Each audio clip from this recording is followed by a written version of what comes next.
So, the topic of today's discussion is condensation and boiling heat transfer. Condensation and boiling heat transfer क्या है यार? जैसे आप किसी भी गिलास के अंदर कोल्ड ड्रिंक डालो तो क्या होगा? आसपास के जितने भी वेपर्स उस गिलास के सराउंडिंग में है वो कंडेंस हो जाएंगे। क्यों? उन वेपर्स ने अपनी लेटेंट हीट गिलास को दे दी। गिलास ठंडा था और वो वेपर वो कंडेंस हो गए। लेटेंट हीट क्या है? गुप्त ऊष्मा, फेज चेंज की हीट, जब लिक्विड से वेपर बनते हैं या वेपर से लिक्विड बनते हैं। So that's latent heat. तो now the thing is condensation boiling heat transfer की एडवांटेज क्या है और कहाँ इसको यूज करेंगे? देखो, मान लो एक डबल पाइप हीट एक्सचेंजर लो और डबल पाइप हीट एक्सचेंजर में तुम्हें पानी गर्म करना है। तो पानी की स्पेसिफिक हीट क्या है? पानी की स्पेसिफिक हीट कितनी है? 4.186 जूल पर ग्राम डिग्री सेल्सियस। मान लो एक डबल पाइप हीट एक्सचेंजर है ये, ठीक है। और इसमें से ये पानी, इस पानी को हमें गर्म करना है और हॉट वाटर सेंटर में बह रहा है। रेड पानी, रेड जो है ये हॉट वाटर है। TH1, TH2, TC1, TC1, TC2, ठीक है। अब 1 ग्राम पानी जो है हॉट वाटर का कितनी हीट दे सकता है? Maximum heat 1 degree Celsius temperature change में वो दे सकता है 4.186 जूल, ठीक है। इतनी हीट दे सकता है 1 डिग्री सेल्सियस टेम्परेचर चेंज में। और टेम्परेचर चेंज की भी एक लिमिट है कि पैरेलल फ्लो है, काउंटर फ्लो है, इसका ओवरऑल हीट ट्रांसफर कोफिशिएंट क्या है, या कुल मिला के ये कहो कि टेम्परेचर चेंज की एक लिमिट है, ठीक है। And that depends upon the mass flow rate, specific heat, the overall heat transfer coefficient, ठीक है। तो अगर अब बहुत ज़्यादा डाटा चेंज करना हो, इसमें बहुत लंबा हीट एक्सचेंजर चाहिएगा। अब सपोज इस रेड वाले एरिया में स्टीम बह रही है, ठीक है, और स्टीम कंडेंस हो रही है और अपनी हीट इस पानी को दे रही है। पानी की लेटेंट हीट कितनी होती है? 2230 जूल पर ग्राम।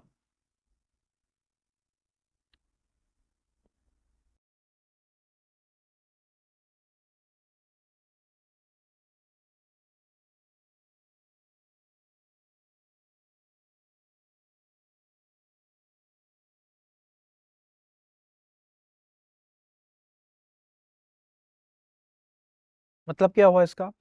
इसका मतलब हुआ 1 ग्राम पानी अगर कंडेंस होता है, स्टीम से पानी में कंडेंस होता है, तो वो 2230 2230 जूल हीट ट्रांसफर करेगा इस सिस्टम को। देख रहे हो? इससे कितने गुना है? इससे 500 गुना है। 500 गुना, 500 टाइम्स, ठीक है। अब हमें ज्यादा एरिया चाहिए भी नहीं। So that is advantage of condensation and boiling heat transfer. Although phase change है इसमें, लिक्विड से वेपर बन रहा है, वेपर से लिक्विड बन रहा है, बट थोड़े से ही एरिया के अंदर, कॉम्पैक्ट एरिया के अंदर we may do large heat transfer. So that is the main advantage of condensation and boiling heat transfer. Okay, so you may be asked, what is the advantage of condensation and boiling heat transfer? One is um, very high heat transfer rates. Okay, and seconds, we can transfer more heat in a very small compact area. Okay, there are some facts about condensation and boiling heat transfer, and they are the means, if condensation and boiling heat transfer is happening, this will occur. तुमने गिलास के अंदर cold drink को डाला और vapour, surrounding के vapour condense हो रहे हैं, तो वेपर कब कंडेंस होंगे? जब सराउंडिंग वेपर्स को उसके कॉरस्पॉन्डिंग प्रेशर पे, उस प्रेशर के ऊपर कॉरस्पॉन्डिंग सैचुरेशन टेम्परेचर से कम का सरफेस मिले। अगर सरफेस का टेम्परेचर वेपर के सैचुरेशन टेम्परेचर से कम है तो वेपर उस सरफेस के ऊपर कंडेंस हो जाएंगे। So that is a must condition for condensation heat transfer. अब वेपर जब कंडेंस हो जाएंगे तो व्हाट विल हैपन? जनरली हम देखते हैं कि गिलास पे पहले छोटे छोटे ड्रॉपलेट्स बनते हैं। जब हम कोल्ड ड्रिंक डाल देते हैं किसी भी गिलास में तो सराउंडिंग के वेपर्स उस पर कंडेंस होते हैं और पहले तो छोटी छोटी बूंद बनेंगी और उसके बाद बहुत सारा लिक्विड इकट्ठा होकर बहने लगता है। ठीक है, तो क्या फिल्म बन जाती है। ठीक है, so this is called film heat transfer, this is called film condensation.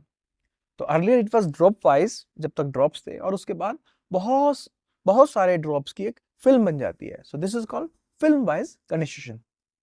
अब फिल्म जब बन जाएगी तो ड्रॉप्स तो गिलास के ऊपर हो रहे हैं कंडेंस, तो there is only heat transfer between glass and the vapour. But जब वो फिल्म बन जाएगी, that film will cause an additional resistance to heat transfer to vapors, so that will cause a resistance. Okay, so obviously जो ये film condensation है ये less, इसमें कम heat transfer होगा, ड्रॉप वाइज में ज्यादा होगा। तो ड्रॉप वाइज हीट ट्रांसफर हमें डिजायरेबल है। तो सैचुरेशन टेम्परेचर से कम अगर सरफेस का टेम्परेचर है तो drop wise and film wise condensation हो जाएगा।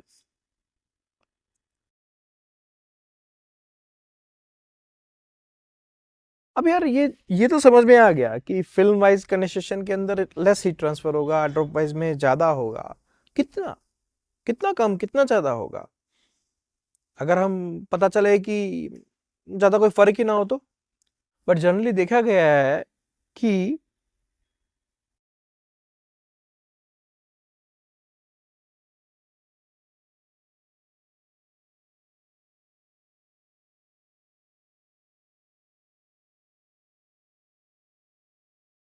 एक्सपेरिमेंट्स में देखा गया है कि ड्रॉप वाइज के अंदर फिल्म वाइज से अप्रोक्सीमेटली 10 टाइम्स हीट ट्रांसफर होता है, 10 टाइम्स। सो ड्रॉप वाइज के अंदर फिल्म वाइज से 10 times. So generally the drop wise heat transfer coefficients are 172 290 kilowatt metre square degree Celsius. ये ड्रॉप वाइज में होता है। सो फिल्म के वाइज के अंदर क्या होगा? इसका less than 10 times, may be 30। So question में भी asked in GATE or general question, what is the approximately heat transfer rates in drop wise? So you should have an idea that it is in the range of 200 to 300 kilowatt over meter square degree Celsius. So that is a heat transfer coefficient in drop wise. Now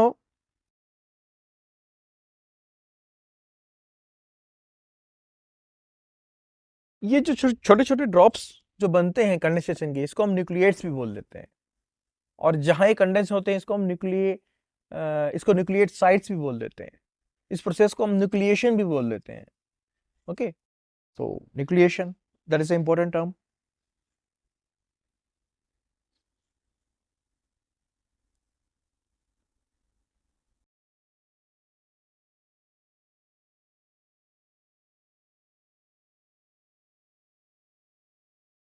How many nucleation sites are possible?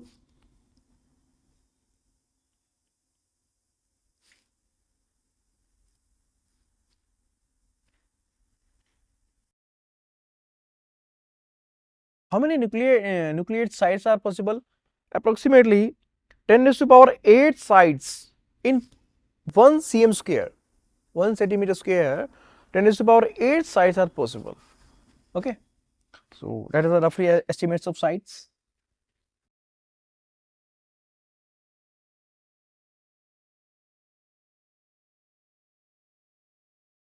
Drop wise of film wise को study करने के लिए जो दो बड़े scientist हुए हैं, they are Smith and नसल्ट. सो नसल number, you might have studied Nusselt number in convection, and you will study Nusselt number. What is Nusselt number? hx over k. ठीक है. एक बात ध्यान देने योग्य है कि नसल नंबर और बायोट नंबर दोनों की फॉर्म जो है लगभग सेम ही है. बायोट नंबर क्या होता है? बायोट नंबर होता है hx over k. ठीक है, दिस इज बायोट नंबर. और नसल नंबर होता है hx over k. दोनों सिमिलर लगते हैं. where s is characteristic dimension and hx over k, x is the dimension along which we are measuring the heat transfer. दोनों सिमिलर है दिखने में, but there is a lot of difference. कई बार question पूछ लिया जाता है इंटरव्यूज के अंदर, what is the difference between Biot number and Nusselt number? Biot number we encounter in lumped heat transfer. Okay, एक छोटी सी बॉल है, उसको आपने एक एयर के अंदर रख दिया कूल देने के लिए, कूल होने के लिए, तो के बायोट नंबर वहां यूज होगा. तो के उस बॉल का कंडक्शन कोफिशिएंट है. एच उस सराउंडिंग एनवायरनमेंट का जो उसको कूल कर रही है उसका कोफिशिएंट है. एस वी बाई ए है उस बॉल का, V by A. However in Nusselt number में, और इस नसल नंबर एक लिक्विड है, वो बह रहा है किसी सरफेस के ऊपर. तो के उसी लिक्विड का, के जो है यहाँ पे उसी लिक्विड का कंडक्टिविटी है. एच भी इसी लिक्विड का है. और एक्स उस सरफेस का है, उस पाइप का है जहां पे वो बह रहा है. सो kindly have a clear concept about this. So Schmidt and Nusselt number we will encounter them in this heat transfer. What is Schmidt number? Schmidt भी बोल देते हैं, Schmidt भी बोल देते हैं. That depends.